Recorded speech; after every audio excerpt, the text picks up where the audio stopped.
हाय दोस्तों, हम लोग डीसी जनरेटर और डीसी मोटर से रिलेटेड ऑलमोस्ट सारे कॉन्सेप्ट हम लोग ऑलरेडी कवर कर चुके हैं। अब हम लोग एक छोटा सा कॉन्सेप्ट और कवर करने वाले हैं इस वीडियो के अंदर, that is the testing of DC machine. ठीक है, टेस्टिंग के बारे में हमने ट्रांसफॉर्मर में भी बात की थी।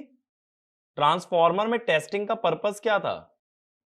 ट्रांसफॉर्मर के अंदर हमने देखा था ओपन सर्किट और शॉर्ट सर्किट टेस्ट, जो कि क्या करता है, ट्रांसफॉर्मर के कोर और कॉपर लॉसेस के बारे में इंफॉर्मेशन देता है और साथ ही साथ इक्विवेलेंट सर्किट पैरामीटर्स के बारे में भी इंफॉर्मेशन मिलती है। सेम वे में डीसी मशीन्स की टेस्टिंग जब हम करते हैं तो हमारा ऑब्जेक्टिव है कुछ ना कुछ पैरामीटर डिराइव करना डीसी मशीन के बारे में। जैसे कि मान लो रोटेशनल लॉसेस अगर निकालने हैं तो रोटेशनल लॉसेस निकालने के लिए हमें टेस्टिंग करना जरूरी है। बट जैसा मैंने देखो ट्रांसफॉर्मर में भी बताया था, टेस्टिंग करते वक्त एक चीज का हमेशा ध्यान रखा जाता है, that energy consumption during testing should be as low as possible. क्योंकि बहुत ज्यादा अगर एनर्जी कंज्यूम कर लोगे टेस्ट करने में तो उतनी एनर्जी की तुम्हारी कॉस्टिंग भी आएगी, और अगर वो कॉस्टिंग आती है then it is not feasible. क्योंकि डीसी मशीन, एक चीज सोचो, एक साथ कितनी सारी मैन्युफैक्चर होंगी। अब हर मशीन की टेस्टिंग में मान लो तुम 500,000 रुपए अगर खर्च रहे हो तो तुम्हारी कॉस्टिंग जो है वो बहुत ज्यादा हाई आएगी। तो हमें टेस्टिंग ऐसी करनी है जिसके अंदर एनर्जी कंजम्पशन या कॉस्टिंग कम रहे। तो इसमें लिखना, testing of DC machine is performed in order to determine certain parameters about DC machine such as no load rotational losses, and at the same time the test should be conducted such that the cost of testing is minimum. ठीक है, cost of testing must be minimum. अब इसके अंदर पहला जो test हम लोग करते हैं that is called as Swinburne's test. ठीक है, Swinburne's test. अब ये टेस्ट क्या होता है? ये टेस्ट होता है मेनली हमारा पता लगाने के लिए नो लोड रोटेशनल लॉसेस के बारे में। अब इस टेस्ट के अंदर क्या करते हैं, कोई भी मशीन हो, मोटर या जनरेटर, उसे शंट मोटर की तरह चलाओ और फिर उसके अंदर फिगर आउट करो नो लोड रोटेशनल लॉसेस। तो इसमें लिखना, this test is conducted in order to determine no load rotational losses and any machine, whether generator or motor, is run as DC shunt motor, और अगर shunt की तरह चलाने वाले हो, इसका मतलब ये वाला जो टेस्ट हम लोग कर रहे हैं स्विनबर्न्स टेस्ट, ये सीरीज मोटर में नहीं चल पाएगा। सीरीज मोटर में क्यों नहीं चल पाएगा, खुद सोच के देखो। सीरीज मोटर की फील्ड वाइंडिंग को तुम पैरेलल में नहीं जोड़ सकते। ऐसा इसलिए, हम ये जानते हैं कि सीरीज मोटर का जो फील्ड वाइंडिंग का रेजिस्टेंस है वो बहुत ही कम है। अगर उसको तुमने वोल्टेज के पैरेलल लगा दिया तो उसके अंदर करंट बहुत ज्यादा हाई आ जाएगा, which can damage the winding. इसीलिए कभी भी छोटा रेजिस्टेंस पैरेलल में नहीं लगा सकते, otherwise it carries a large amount of current. तो हम सीरीज मोटर पे ये टेस्ट परफॉर्म नहीं करते। तो इसमें लिखना, this test can not be performed on a DC series motor. तो इसका मतलब सिर्फ शंट मोटर के लिए कर सकते हो, या ज्यादा करोगे तो कंपाउंड मोटर के लिए कर लोगे, लेकिन कंपाउंड को भी किसकी तरह चलाना पड़ेगा, शंट की तरह। दूसरी बात, जनरेटर हो या मोटर, इसको रन मोटर की तरह ही करते हैं। अब देखो क्या करते हैं, यहां एक एमीटर लगा लिया हमने,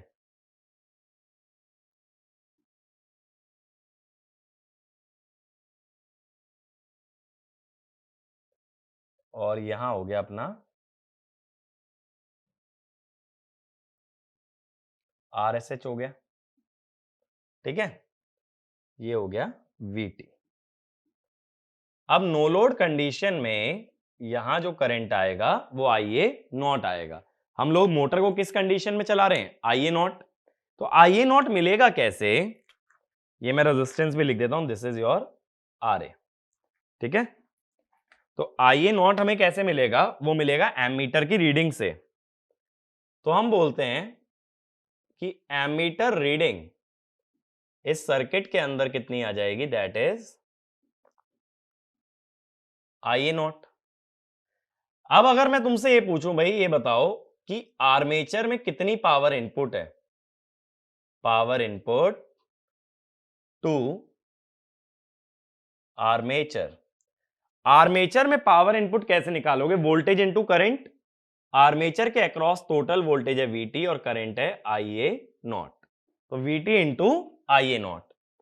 लेकिन अब ये जो पावर गई है ये गई कहां, बात ये आती है। एक तो मुझे ये दिख रहा है कि जो RA रेजिस्टेंस है इसमें कॉपर लॉस आएगा, तो मैं कह देता हूं कि आर्मेचर कॉपर लॉस कितना होगा, ये होगा IA not square into RA। ठीक है, अब ये मत सोचना कॉपर लॉस में फील्ड वाइंडिंग को क्यों नहीं इंक्लूड किया। जब मैंने पावर इस ब्रांच की निकाली है, VT इंटू IA नॉट इस ब्रांच की पावर है, जब मैंने पावर इस ब्रांच की निकाली है तो दूसरी ब्रांच के लॉस को सबट्रैक्ट नहीं कर सकते। या तो तुम टोटल पावर निकालते सप्लाई से आने वाली, फिर तुम कहते उसमें से कुछ पावर इस ब्रांच में चली गई और कुछ RSH के अंदर डिसिपेट हो गई। लेकिन मैंने पावर जब एक ही ब्रांच की निकाली है तो उसमें दूसरी ब्रांच के लॉसेस सबट्रैक्ट नहीं किए जाएंगे। अब आर्मेचर कॉपर लॉस आ गया IA not square into RA, तो हम ये कहेंगे कि जो डेवलप्ड पावर होती है वो होती है EB, करंट है IA0, VT minus IA0 into RA into IA0, यानी VT IA0 minus IA0 square RA। यानी अगर पावर में से कॉपर लॉस सबट्रैक्ट कर लोगे तो डेवलप्ड पावर आ जाएगी। लेकिन अब मशीन चल रही है नो लोड पे, मोटर में हमें क्या पता है कि ये जो डेवलप्ड पावर है इसका मतलब क्या है, power converted from electrical to mechanical.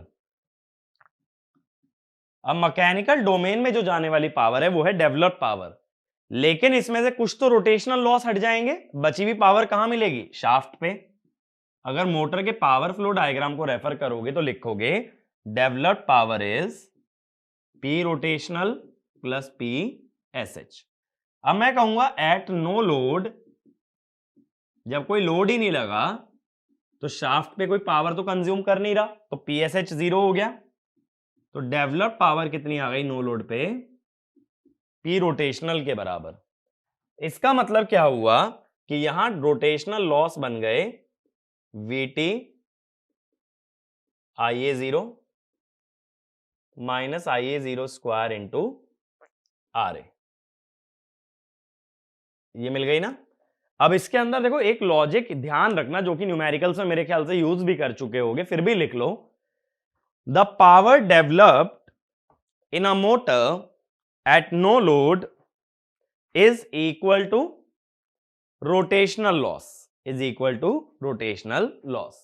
अब रोटेशनल लॉस आ जाने के बाद हम लोग क्या कर सकते हैं, हम लोग किसी भी सिचुएशन में एफिशिएंसी निकाल सकते हैं।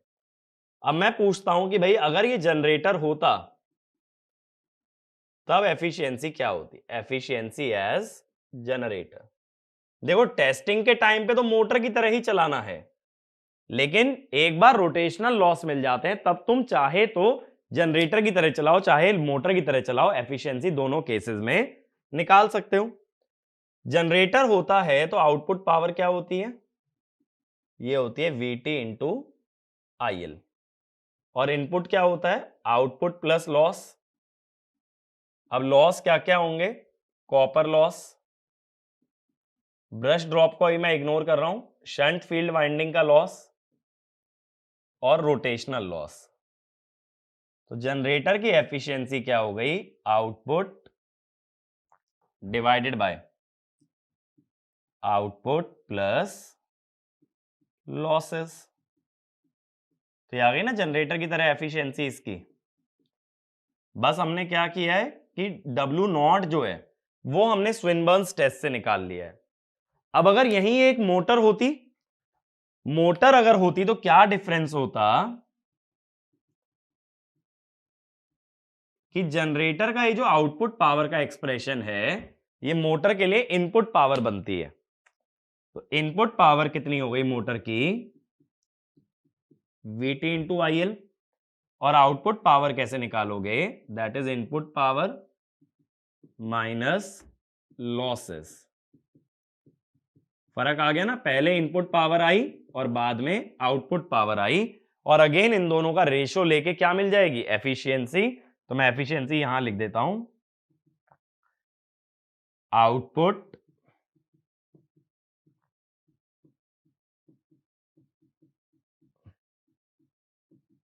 By input. ठीक है, अब इस पे क्वेश्चन किस टाइप से फ्रेम हो सकता है? एक छोटी सी बात सोचो कि अगर मुझे डीसी मशीन में एफिशिएंसी का क्वेश्चन देना है तो मैं तुम्हें रोटेशनल लॉसेस डायरेक्टली ना देख करके मैं स्विनबर्न्स टेस्ट के बारे में बात कर लूंगा। और अगर स्विनबर्न्स टेस्ट के बारे में मैं बात करता हूं तो क्या होगा कि तुम्हें वहां से पहले रोटेशनल लॉस निकालना पड़ेगा और उसके बाद में कहीं जाकर के तुम क्या निकाल सकते हो? एफिशिएंसी। पहले लेकिन rotational loss can be determined using Swinburne's test. तो ये चीज का ध्यान रखना। तो स्विनबर्न्स टेस्ट में क्या करते हैं? मोटर को नो लोड पे चलाते हैं और उसकी पावर कंज्यूम्ड से क्या निकाल लेते हैं? Rotational loss. और कॉन्सेप्ट क्या याद रख के जाना है एग्जाम के लिए कि स्विनबर्न्स टेस्ट में पहली बात तो सीरीज मोटर पे नहीं चल सकता या सीरीज मशीन पे नहीं चलेगा, सिर्फ शंट या कंपाउंड पे चल सकता है। दूसरी बात कि स्विनबर्न्स टेस्ट के लिए developed power at no load is basically equal to rotational loss. और इस लॉजिक से हम रोटेशनल लॉसेस कैलकुलेट कर लेते हैं और रोटेशनल लॉस आने की वजह से हम लोग एफिशिएंसी निकाल सकते हैं। ठीक है, ये तो हुआ पहला टेस्ट हमारा, स्विनबर्न्स टेस्ट। अगला टेस्ट हेडिंग डालना, रीजेनरेटिव टेस्ट और हॉपकिंसंस टेस्ट। रीजेनरेटिव टेस्ट और हॉपकिंसंस टेस्ट।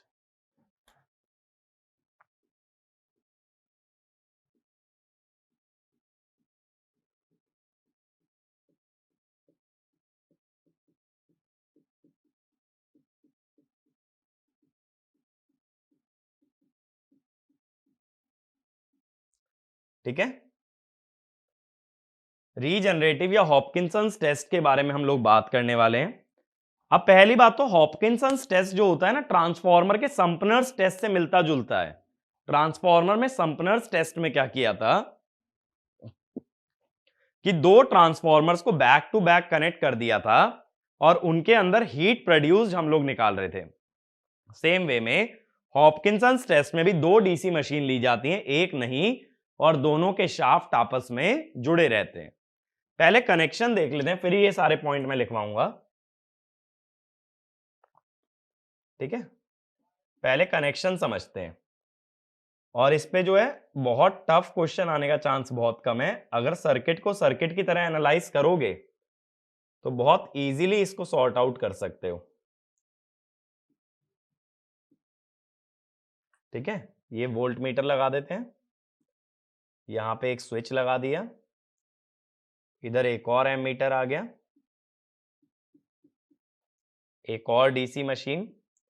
तो दो डीसी मशीन जिनके टर्मिनल्स आपस में कनेक्टेड हैं। यहां से एक एमीटर लगा दिया हमने। ठीक है, ये एमीटर हो गया। अब यहां क्या करते हैं, 3 पॉइंट स्टार्टर रहता है। 3 पॉइंट स्टार्टर यानी जिसमें 3 टर्मिनल थे, L F A। L था लाइन, F था फील्ड वाइंडिंग और A था आर्मेचर टर्मिनल। अब F वाला जो टर्मिनल है स्टार्टर का निकाल के यहां पे एक एमीटर लगाओ फील्ड करंट मेजर करने के लिए, और फील्ड वेरी करने के लिए यहां एक रेजिस्टेंस। ठीक है, अब ये फील्ड वाइंडिंग आ गई पहली मशीन की। ठीक है भाई, ऐसे ही दूसरी मशीन की फील्ड वाइंडिंग अगर लेनी है तो क्या होता है, यहां से ले ली जाती है लाइन वाले टर्मिनल से। इसके अंदर भी क्या होता है कि एक एमीटर लगा देते हैं करंट मेजर करने के लिए, एक रेजिस्टेंस लगा देते हैं फील्ड वेरी करने के लिए, और फिर आ जाती है अपनी फील्ड वाइंडिंग। ये हो गया। ठीक है, तो देखो यहां पे ज्यादातर जगह हम करंट मेजर कर रहे हैं, वोल्टेज नहीं। वोल्टेज तो बस एक ही जगह लगाई है, यहां आ गई अपनी सप्लाई। अब देखो यहां मैं मशीन्स को जो है मैकेनिकली कपल्ड रखता हूं, ऐसे मैंने ना शाफ्ट जोड़ के दिखा दिया दोनों मशीन का, ठीक है। तो ये दोनों मैकेनिकली कपल्ड हैं। अब ये स्विच है S, जिसको हम क्लोज करते हैं टेस्ट रन करने के टाइम पे। ये है मशीन नंबर 2 और ये है मशीन नंबर 1। तो इसकी फील्ड वाइंडिंग में जो करंट जाएगा दैट विल बी IF2, और इसकी फील्ड वाइंडिंग में जो करंट जाएगा दैट विल बी IF1।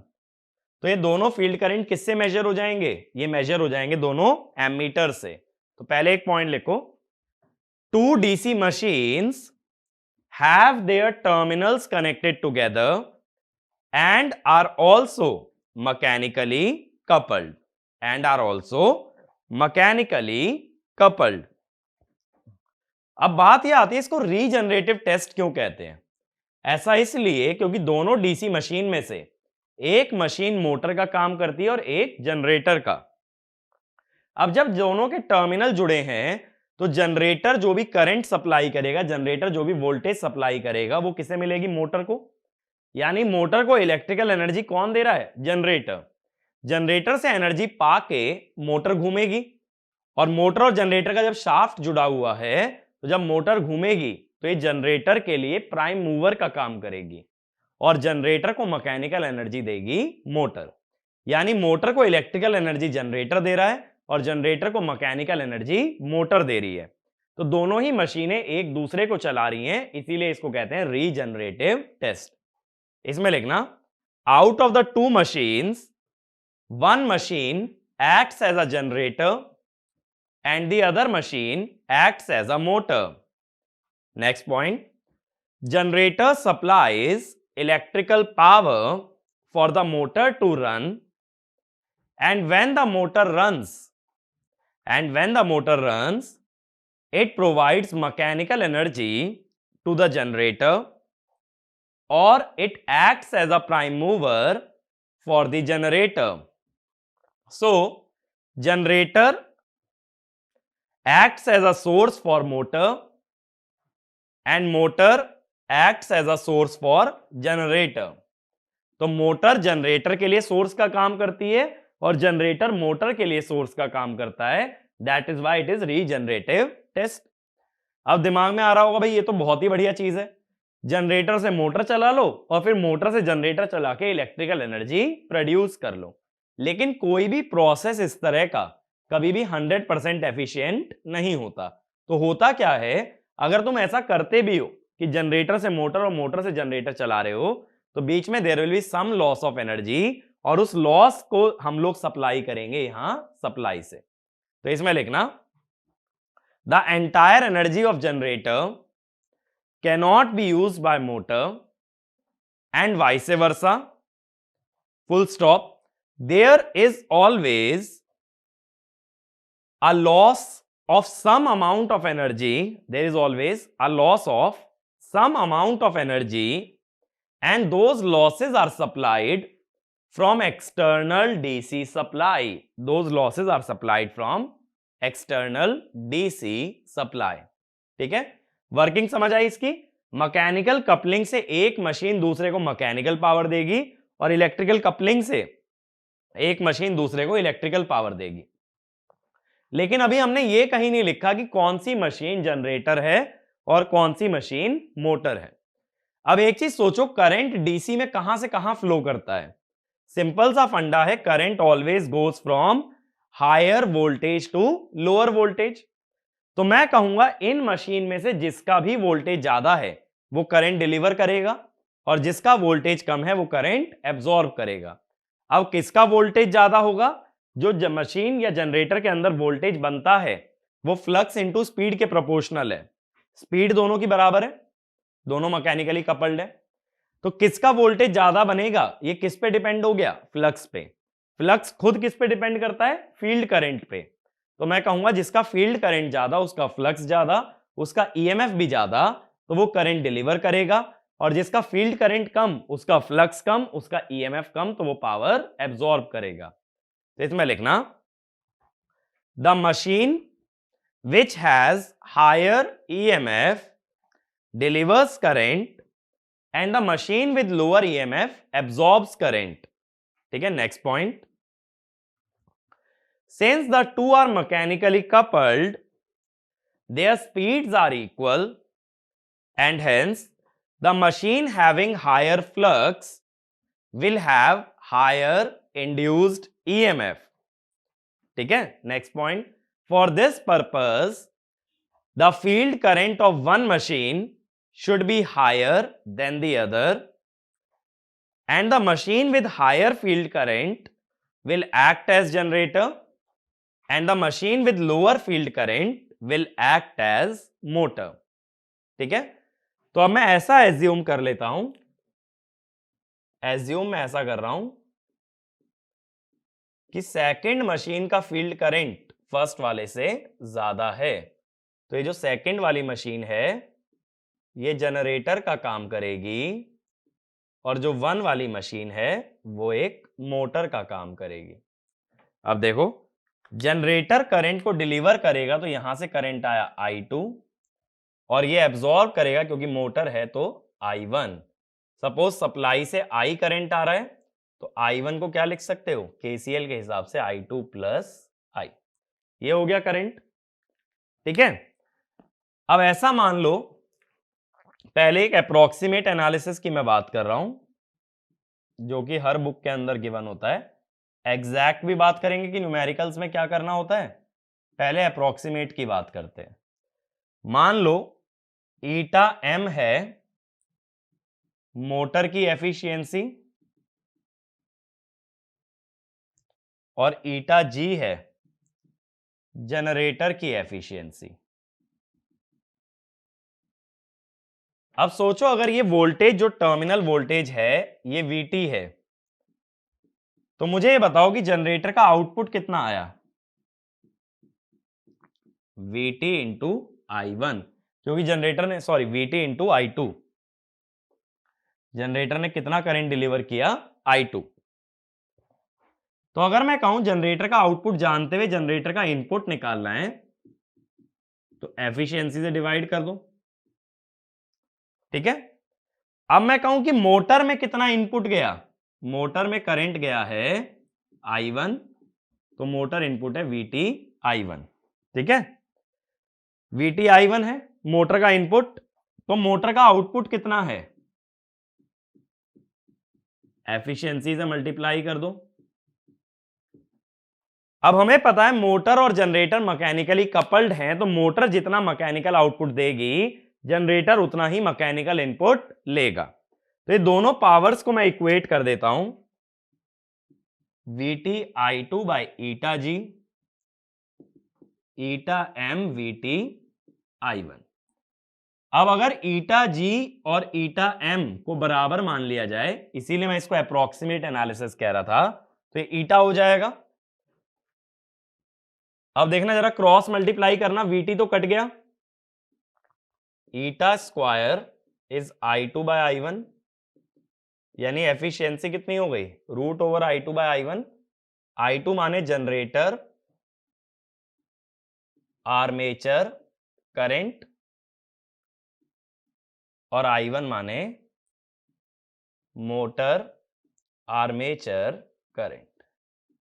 तो दोनों की एफिशिएंसी बराबर आ जाएगी, और कितनी आ जाएगी, root over generator armature current upon motor armature current. बात क्लियर हुई? बट इसके अंदर एक पॉइंट और लिख लेना, this expression is approximate, so it should not be used for numericals, so it should not be used for numerical. Numerical में directly formula मत लगाना। तो न्यूमेरिकल के लिए क्या करेंगे, इसको सर्किट की तरह एनालाइज करते हैं। ठीक है, देखें भाई सर्किट की तरह एनालिसिस क्या होगा इसका, पूरा सर्किट की तरह एनालिसिस करेंगे। अब क्या होता है, मैं पहले निकालता हूं पावर सप्लाइड टू आर्मेचर दोनों मशीन के आर्मेचर में सप्लाई से कितनी पावर आ रही है, सप्लाई से आर्मेचर में घुसने वाला करंट है आई, तो मैं कहूंगा it is equal to VT into I. अब जब दो मशीन एक दूसरे को चला रही हैं तो ये पावर क्यों आ रही है, it is used to supply the losses. एक और बात समझो, देखो इस वाइंडिंग में करंट गया IF2, इसमें गया IF1। एक्चुअल में जो सप्लाई से टोटल करंट आ रहा है दैट इज, लेकिन अभी मैं ये निकाल रहा हूं कि सप्लाई से पावर आर्मेचर में कितनी जा रही है, आर्मेचर में जा रहा है सिर्फ आई वाला करंट, तो VT इंटू आई। बात मेरी क्लियर हुई? और हम ये जानते हैं कि जो पावर आर्मेचर में जा रही है ये लॉसेस सप्लाई करने के लिए जा रही है, क्योंकि वैसे भी एक मशीन दूसरी मशीन को सप्लाई कर रही है। तो ये वाला पॉइंट भी लिख लेना, since one machine is used for running the other machine, the power input from the supply is used to supply the losses, is used to supply the losses। तो ये VT इंटू आई कौन कौन से losses supply करेगा, field के losses मत गिनना, field के लॉसेस गिनोगे तो ये वाला करंट लोगे I plus IF1 plus IF2। मैं जब आर्मेचर के अंदर जाने वाला करंट ले रहा हूं तो लॉसेस भी आर्मेचर के ही गिने जाएंगे। तो क्या क्या होंगे देखो, I2 square armature resistance of generator, I1 square armature resistance of motor plus 2 times rotational loss. 2 times rotational loss क्यों लिया, क्योंकि दोनों मशीन में रोटेशनल लॉस होगा W0 तो टोटल कितना हुआ 2W0, तो यहां से रोटेशनल लॉस आ सकता है VT into I minus I2 square RAG minus I1 square RAM by 2। तो इस मेथड के अंदर भी हमने क्या निकाल लिया, रोटेशनल लॉस निकाल लिया। अब अगर रोटेशनल लॉस निकाल चुके हो इस मेथड के अंदर तो अगला स्टेप क्या होगा हमारा, एफिशिएंसी। ठीक है, अगले स्टेप में हमें एफिशिएंसी निकालनी है। अब एफिशिएंसी किसी भी मशीन की, जनरेटर हो या मोटर, सिंपली कैसे निकलेगी, आउटपुट बाय इनपुट। तो पहले मैं जनरेटर एफिशिएंसी की बात कर लेता हूं। तो जनरेटर कितनी पावर डिलीवर कर रहा है, सर्किट देखना जरा, जनरेटर दे रहा है VT इंटू I2, तो एफिशिएंसी क्या होगी VT I2 बाय कितनी पावर ले रहा है जनरेटर, पावर जो जनरेटर ले रहा है that is output plus loss I2 square RAG plus field winding में कितना लॉस आ रहा है जनरेटर की, IF2 स्क्वायर RF। ठीक है, इसका रेजिस्टेंस RF बोल दो। ये हो गई एफिशिएंसी जनरेटर की, क्योंकि पावर तो ये I2 करंट के हिसाब से डिलीवर कर रहा है, और ले कौन कौन सी पावर रहा है, losses, copper loss, rotational loss, और साथ साथ एक पावर और ले रहा है जो कि फील्ड वाइंडिंग में भी जा रही है, क्योंकि ये पावर भी तो सप्लाई से ही आई है ना, IF2 करंट आया कहां से, सप्लाई से। ऐसे ही अब देखो जनरेटर, सॉरी मोटर एफिशिएंसी। अब मोटर कितनी पावर इनपुट में ले रही है, एक तो VT इंटू I1 तो ले रही है आर्मेचर में, और फील्ड वाइंडिंग में भी तो ले रही है, तो यहां भी चाहे तो ना IF2 स्क्वायर RF की जगह ऐसे लिख दो VT IF1। तो मोटर दो जगह पावर ले रही है, आर्मेचर में भी ले रही है और फील्ड वाइंडिंग में भी ले रही है। और अगर आउटपुट पावर निकालोगे तो आर्मेचर में पावर गई है VT I1 minus I1 square RAM copper loss minus rotational loss. अब आउटपुट और इनपुट जब दोनों पावर आ गए तो दोनों के रेशियो से क्या आ जाएगा, दोनों के रेशियो से आ जाएगी तुम्हारे पास एफिशिएंसी। ठीक है, बट ये ध्यान रखना जनरेटर और मोटर दोनों की फील्ड वाइंडिंग पावर को एब्जॉर्ब कर रही है, और कहां से ले रही है वो पावर, सप्लाई से। तो ये वाला पॉइंट लिख लो, the field winding of both the machines is absorbing power from the supply, and that is why the power of field winding will be considered while calculating input power of generator as well as motor। देखो generator के अंदर भी, sorry motor के अंदर input power में आई field winding की power, generator में भी नीचे किसमें आई, इनपुट में, क्योंकि ये पावर कहां से आ रही है, सप्लाई से। तो अगर सप्लाई से आर्मेचर में जाने वाला करंट बताएगा तो उससे आर्मेचर वाले ही लॉसेस आएंगे, ये वाले। टोटल करंट बता दिया होता जैसे I plus IF1 plus IF2, तो ये वाले लॉसेस तो आते ही आते, साथ में फील्ड वाइंडिंग के लॉसेस भी इंक्लूड करने पड़ते।